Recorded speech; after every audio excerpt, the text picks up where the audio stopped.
The leather briefcase sat in the back of my car trunk, hidden under a wool blanket and a box of old tax returns. It wasn't expensive, just a worn brown bag with scratches on the corners that I'd bought at a thrift store for $12. But when my son-in-law, Derek, showed up at my door that Wednesday afternoon demanding to know where I'd been, why I wasn't answering my phone, why I looked so tired, I thought about that briefcase. And for the first time in 7 years, I lied to him without a trace of guilt. I told him I'd been at the doctor, a routine checkup, nothing to worry about. But that briefcase held something he could never know about. Not yet. It started the way these things always do. Slowly. So slowly you don't notice until you can't breathe anymore. My daughter, Christina, died 3 years ago. A brain aneurysm. She was 42, making dinner for her kids, and she just collapsed, gone before the ambulance arrived. The grief nearly killed me, but I had to keep going because Christina left behind 2 children.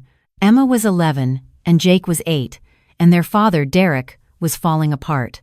"I can't do this alone," he'd said at the funeral, his eyes red and swollen. "The kids need stability.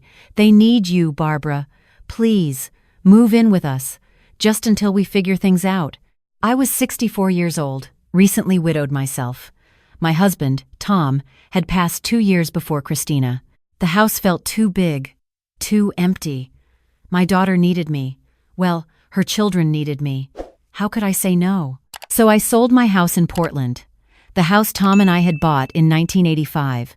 The house where we'd raised Christina. Where Tom had built a workshop in the garage and taught our daughter how to use a table saw. Where I'd planted roses that bloomed every May. I sold it and moved to Seattle to live with Derek and my grandchildren. At first, Derek was grateful. "You're saving our lives," he'd say. "I don't know what we'd do without you." I cooked every meal. I did the laundry. I drove the kids to school, to soccer, to piano lessons. I helped with homework. I packed lunches. I attended parent-teacher conferences when Derek was too busy at work. He was a real estate developer, always on his phone, always closing deals. "Barbara, can you pick up my dry cleaning? I have a meeting." "Barbara, the kids need new shoes. Can you handle that?" "Barbara, I invited clients for dinner Friday. Nothing fancy, just your pot roast." Little by little, he took control of everything. He suggested I add his name to my checking account. "Just in case something happens to you, Barbara. The kids would need access to funds for your care." It made sense. I was 64 after all, getting older. What if I had a stroke like Christina? Then he suggested I sign a durable power of attorney, standard estate planning stuff. "My lawyer says everyone your age should have one." I signed. Within 6 months of moving in, Derek controlled all my finances. My Social Security check deposited automatically into the joint account. My pension from the school district where I'd worked as an administrative assistant for 30 years. The $340,000 from selling my house, which he invested on my behalf in one of his real estate ventures. "You'll get better returns than leaving it in savings," he assured me. "I'm making you money, Barbara. You should be thanking me." I didn't see any returns. When I asked about it, he'd pull up spreadsheets on his laptop, numbers I didn't understand, and explain in a patient, condescending voice, "This is why you need me managing this, Barbara. Real estate investing is complex. Trust me, your money is working for you." Then came the allowance. Derek announced at dinner one night, in front of Emma and Jake, that we needed to tighten our belts. The market was slow. Times were tough. He was cutting all discretionary spending. "I'm giving you $50 a week for groceries and household expenses, Barbara. That should be plenty if you're smart about it. $50. To feed 4 people. To buy cleaning supplies, toiletries, everything." I tried to explain that wasn't realistic. The kids alone ate more than $50 of food a week. Jake was going through a growth spurt. Emma was now 14, and teenage girls needed things: shampoo, tampons, school supplies. "Then I guess you'll need to be more creative," Derek said, cutting into his steak. "Shop the sales. Use coupons." My mother raised 4 kids on way less. I stopped buying anything for myself. No new clothes, no haircuts, no books. I stretched every dollar until it screamed. I bought day-old bread and dented cans. I watered down the milk. I served smaller portions and told the kids I'd already eaten. I lost 20 pounds in 3 months. Meanwhile, Derek bought a new BMW, took clients to expensive steakhouses, wore custom suits, joined a country club. I have to maintain appearances for business, he explained when I found the credit card statement. Not our joint account, of course. His private account that I had no access to. I couldn't call old friends. Derek monitored the phone bills. Who's this number you called 4 times last month? Your friend Sandra? Does she really need to hear from you that often? Long distance costs money, Barbara. I stopped calling Sandra. I stopped calling anyone. It was easier than explaining why I had to watch every minute on the phone. I couldn't visit anyone either. Derek needed the car during the day. For work, he said. The BMW was for clients only. The SUV Christina had driven, the one I'd been using, he sold. Too expensive to maintain 2 vehicles. You don't work, Barbara. Where do you need to go? The grocery store on Thursdays. That was it. Derek drove me, waited in the parking lot, watching the clock. If I took longer than 45 minutes, he'd text, "What's taking so long? You're wasting time." Emma started noticing. She was 16 now, smart as a whip, applying to colleges. One afternoon, she found me in the kitchen cutting coupons from the newspaper. "Grandma, why does Dad only give you $50 a week? That's not enough." "It's fine, sweetheart, we make it work." "It's not fine. He spends more than that on one dinner." She crossed her arms. "He spent $200 last week on golf." I saw the receipt. "Emma, don't." "This isn't right, Grandma. Mom wouldn't want this." But what could Emma do? She was 16. Applying to universities. Yale was her dream. Derek held that over both of us. College is expensive, Barbara. We all need to sacrifice, unless you want Emma working at McDonald's for the rest of her life. The breaking point came on a Thursday morning in October. I was 71 years old, standing in the canned goods aisle at Safeway, trying to decide between store-brand soup at $1.39 or name brand on sale for $1.49, 10 cents. I stood there for 20 minutes, calculating if I could afford the extra 30 cents for 3 cans because Emma liked the name brand better and she'd been so stressed about her SATs.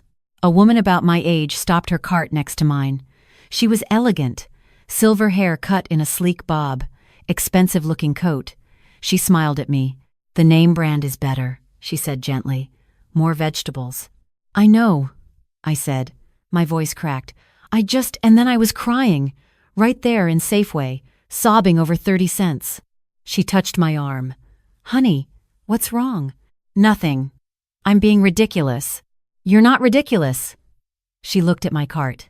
Generic everything, the cheapest brands, the dented cans marked down. My coat, expensive once but now 10 years old, my shoes with the soles separating. My purse, the designer bag Christina had given me for my 60th birthday, now worn at the strap. "My name is Helen Park," she said quietly. "I'm a family law attorney. I want to give you this." She pressed a business card into my hand. "If you ever need help, if someone is controlling you financially, we can talk. No charge." I stared at the card. Helen Park, JD, a phone number, an address on Madison Street. I started to say. "Keep it anyway, just in case." I bought the name brand soup with coins I found in my coat pocket. Derek was waiting in the parking lot, engine running, checking his watch when I came out at 46 minutes. 46 minutes for 8 items? "What were you doing in there, Barbara?" "Socializing?" The line was long. That night, I couldn't sleep. I kept thinking about Helen's eyes, the recognition there, like she'd seen this before, like she knew.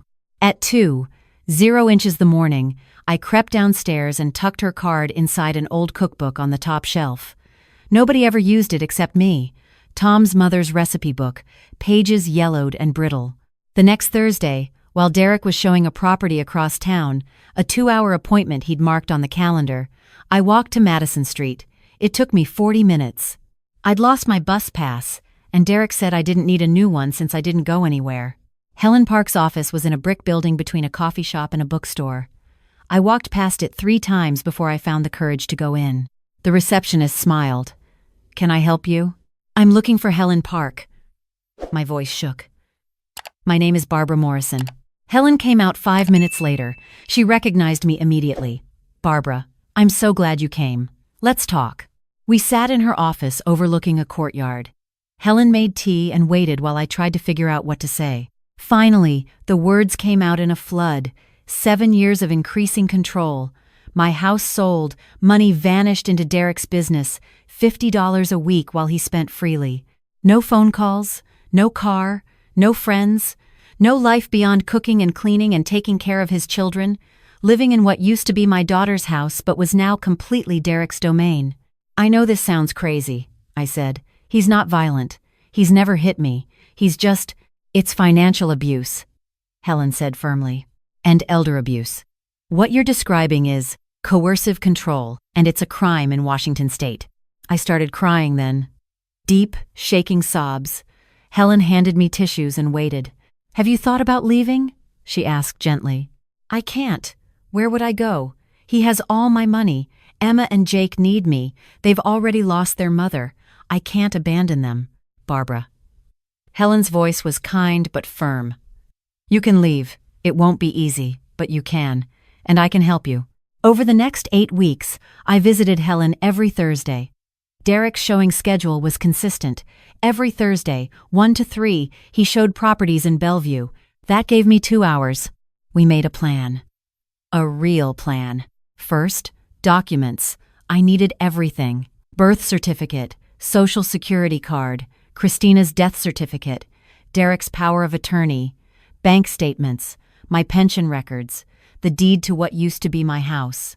Derek kept everything locked in a filing cabinet in his home office. It took me 4 Thursdays to find where he hid the key. Magnetic strip under his desk drawer. On the 5th Thursday, while Derek was in Bellevue, I copied everything at the FedEx office 6 blocks away.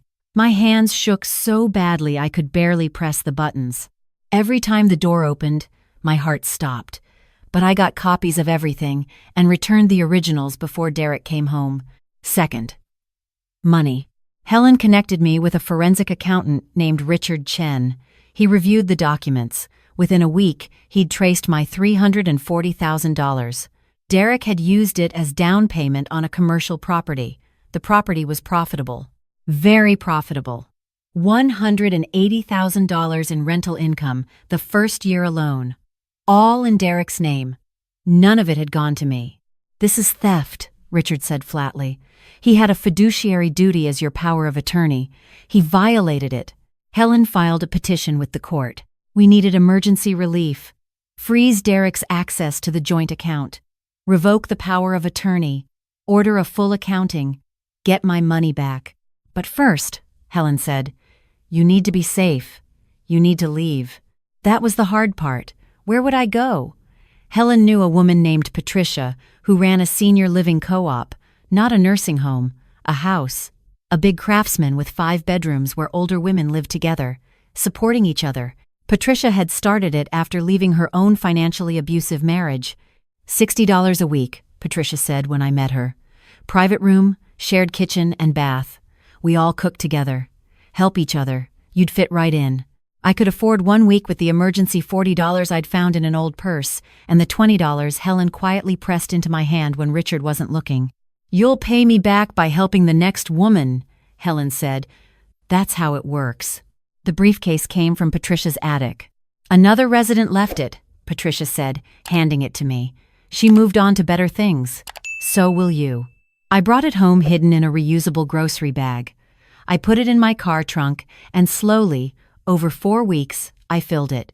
2 pairs of pants, 3 sweaters, underwear, socks. Christina's jewelry box, the one thing of hers Derek had let me keep.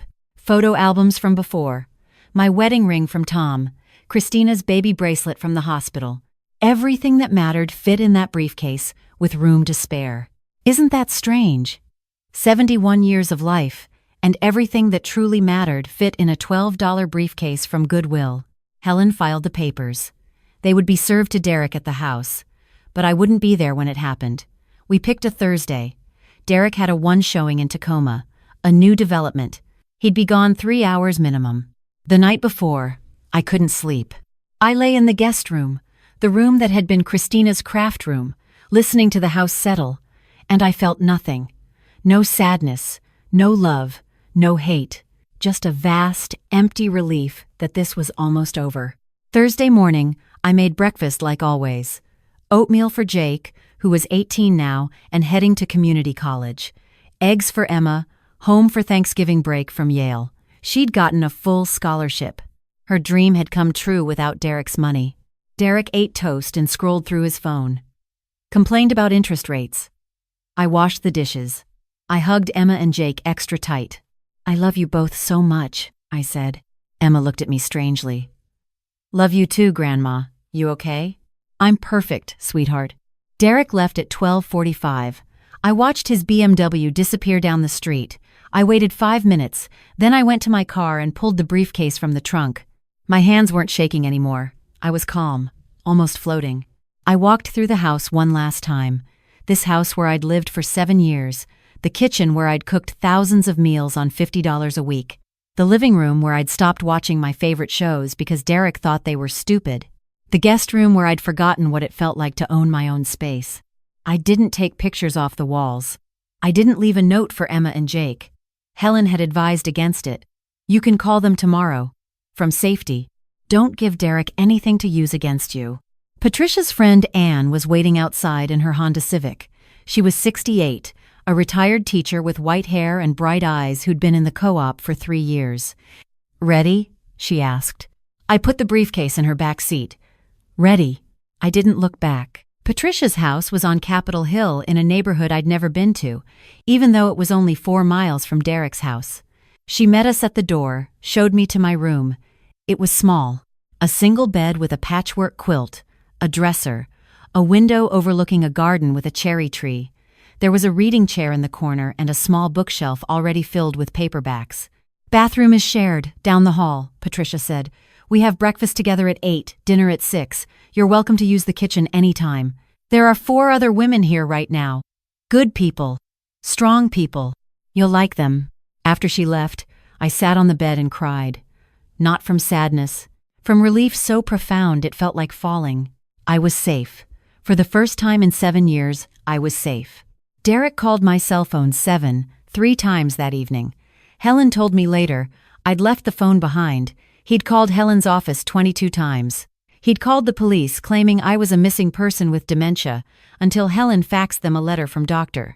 Patricia Martinez, the psychiatrist who'd evaluated me the week before, stating I was mentally competent and leaving of my own free will. He'd called Emma at Yale. She'd called Helen, who told her I was safe. Emma cried on the phone. "I knew something was wrong. I should have done something sooner." "You were a child," Helen told her. "This wasn't your responsibility." The papers were served to Derek at the house by a sheriff's deputy.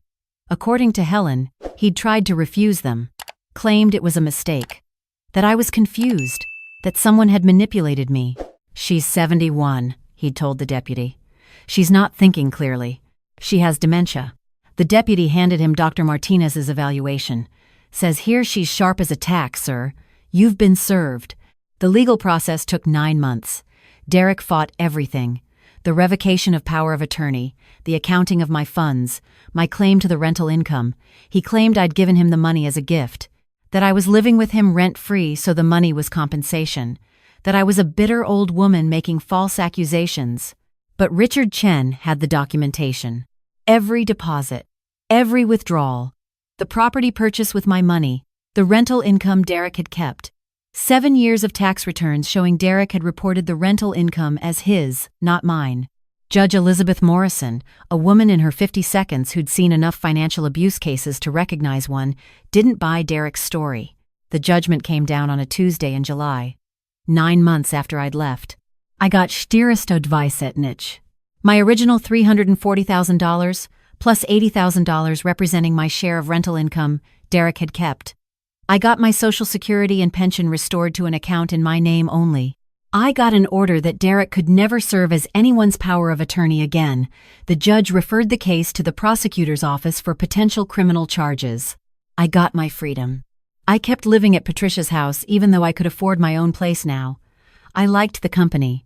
I liked eating dinner with women who understood. I liked having Patricia's wisdom available whenever I needed it. I liked the book club we ran in the living room every Tuesday night. I liked being Barbara again. Not just Grandma, not just the help. Emma came to visit the week after the judgment. We sat in Patricia's garden under the cherry tree and cried and laughed and filled in 9 months of missed conversations. "I'm sorry I didn't do more," she said. "I knew it was wrong. I should have." "You were a child living in his house," I said. "You did what you could. You got yourself to Yale. You survived. That's enough." "What about Jake?